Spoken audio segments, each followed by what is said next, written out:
இந்த விஜய் களத்துக்கு வர்றது ஒண்ணு புதுசு இல்ல கண்ணா. நேரடியாவே கேக்குறேன், சிஎம் சார் மிரட்டி பாக்குறீங்களா?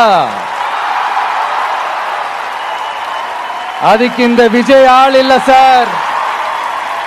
குடும்பத்தை வச்சு கொள்ளையடிக்கிற உங்களுக்கே இவ்வளவு இருந்தா,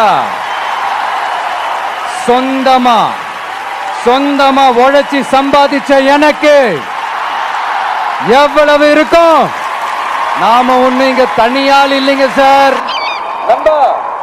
ஒரே ஒரு டவுட், இது வெறும் சும்மா கூட்டம், ஓட்டு போட மாட்டாங்கன்னு சொல்றாங்க.